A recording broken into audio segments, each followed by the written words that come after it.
time is an essential factor in warfare. It can be the make or break in a side's goals to achieve their brutal desires of victory. It allows for the building of materials, the training of soldiers, and above all, an eerie shadow to see which side will strike first. Years had passed since the creation of the Alliance and the forging of the sword against tyranny. Lady Lilac had trained, harnessed, and perfected the power that her friends now yield. They were now stronger than ever, and now with the news unveiling that Aurora had developed a new weapon that would cause suffering untold, they needed to strike now. Standing atop a mountain, Lady Lilac watched as the sun was setting over the horizon, as all the people and creatures of this world were beginning to slumber, whilst those that belonged to the night were beginning to emerge. She watched as the world she empowered sleep, for what would potentially be her final time. Turning around, she is greeted with the other members of the Alliance, who had now arrived at the top of the mountain. They all know that their time has come, but they all remain silent on the matter. Instead, they crack jokes, share smiles, and bolster each other with confidence and compliments. They had worked hard to get here, and soon the fruits of their labour would soon flourish. Before they would depart, Lady Lilac offered to those that wished to stay may do so, and that they would live free from cowardice and know that there would be no shame in backing out from what would potentially be their final bow. None of the members of the Alliance backed down, and instead they stepped forward, raising their fists in the air and proclaiming that they would hold their resolve until their final breath. She smiles, and thus they depart for deep, deep space.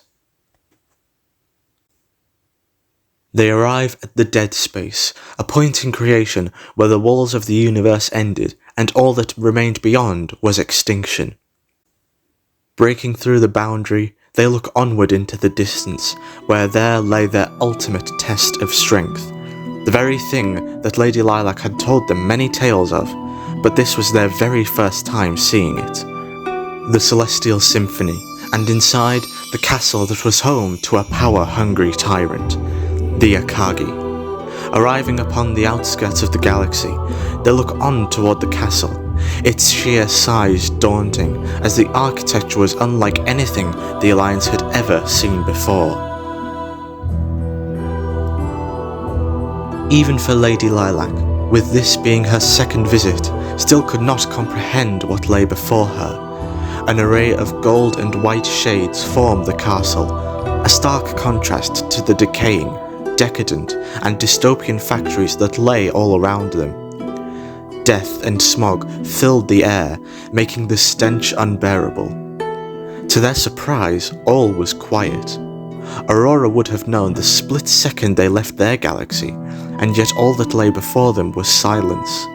However, they were no fools, and instead they proceed toward the castle with caution, anxiety clawing at their stomachs and lodging within their throats.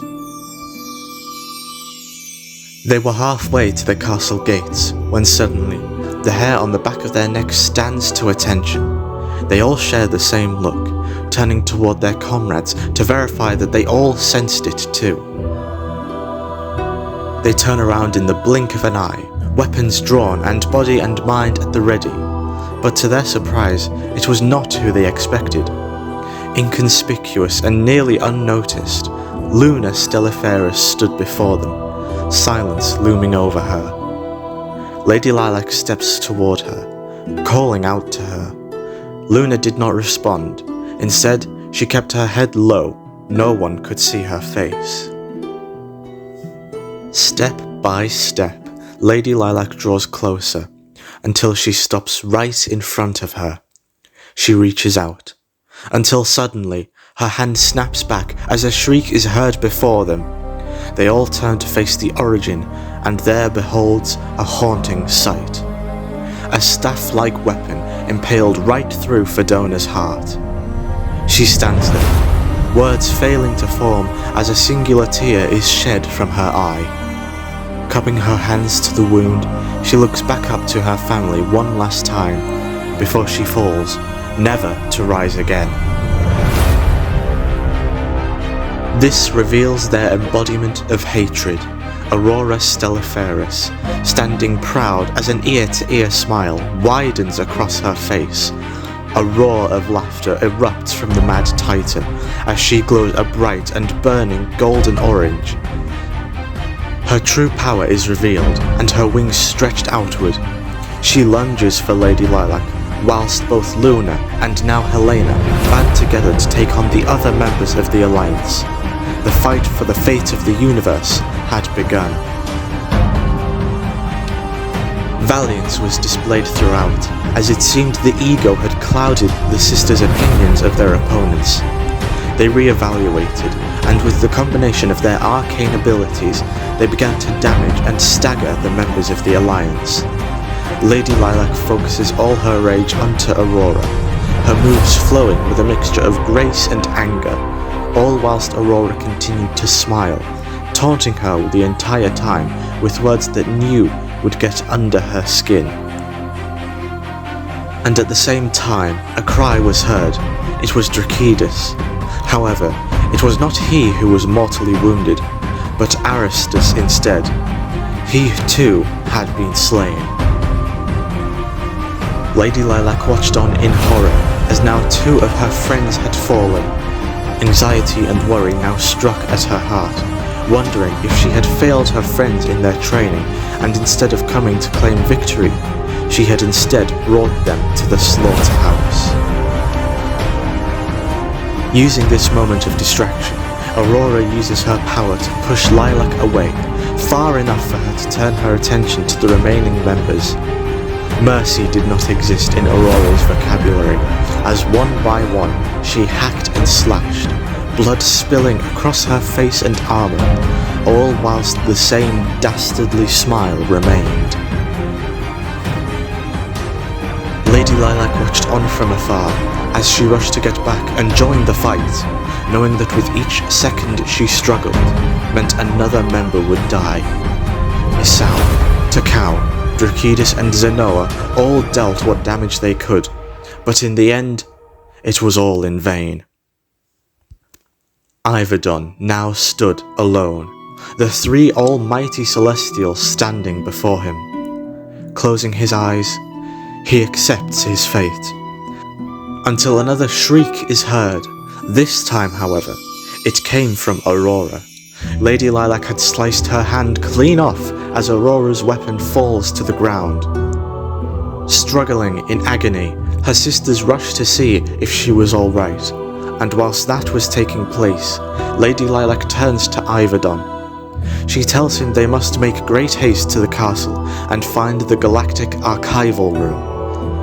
As Aurora slowly recovers from her wounds, she slowly rises back to her feet. She looks in front of her, ready to unleash revenge upon them both.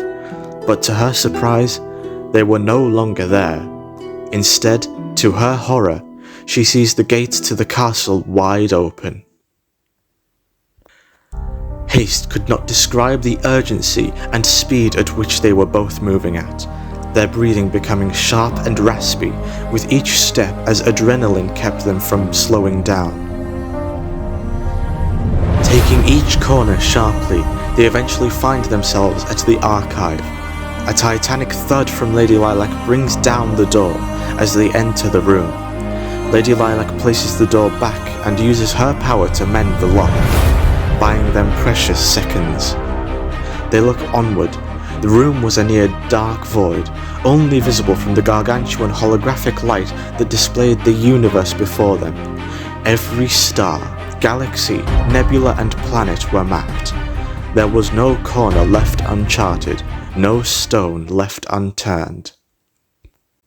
Lady Lilac places her hand upon the interface as she works her way through the different zones and sectors that had been marked and divided on the map, until finally she finds it, the Galaxy of Harmony. She looks upon her home one last time as she smiles, tears falling from her eyes as she knows what must be done. Placing her hand upon the map, she closes her eyes, focusing her mind. Seconds that feel like eternity go by until suddenly, the galaxy disappears from the map. It is done. Lady Lilac turns one last time to Iverdon, tears still flowing from her eyes. All the while, Iverdon doesn't understand what's going on. Confusion and fear hang in his throat as she gives him a final, tear-filled goodbye. She begins to share all the wonderful times they had all spent together. Suddenly, thunderous strikes were heard coming from the door to the room. With no more time, Lady Lilac takes hold of Iverdon's hand as she says her final goodbye. She uses her power to send Iverdon home, back to the Galaxy of Harmony, where he will be safe. She turns to the door, where there stood an enraged Aurora, her blood boiling through her with fury as she bares her teeth at her. Screaming and cursing her name, Luna and Helena both step back as Aurora leapt forward with all her strength as she tightly grasps Lady Lilac's throat. Aurora whispers into her ear how everything she loved will be purged, and that even from beyond the grave, she will hear her people scream for a mercy that will never come. Lady Lilac, struggling for air, begins to chuckle, chortle in her face as Aurora looks on in confusion, wondering what she could be laughing at when she is seconds away from death. That was when she felt a hand on her shoulder. It was Helena. She was looking at the galactic map with a face of dismay. Aurora turns to the map. She falls silent as her heart sinks to the floor. All the data that was gathered and accumulated was deleted, as well as removing all the surrounding data that would have linked to the location of the galaxy. Centuries of progress wiped in seconds. An inexplicable anger swirls inside her, like a raging storm ready to strike down on a village made from wood and stone. Her hand tightens its grip as Lady Lilac begins to cough and spurt blood, all the while Aurora's gaze never moved from the map.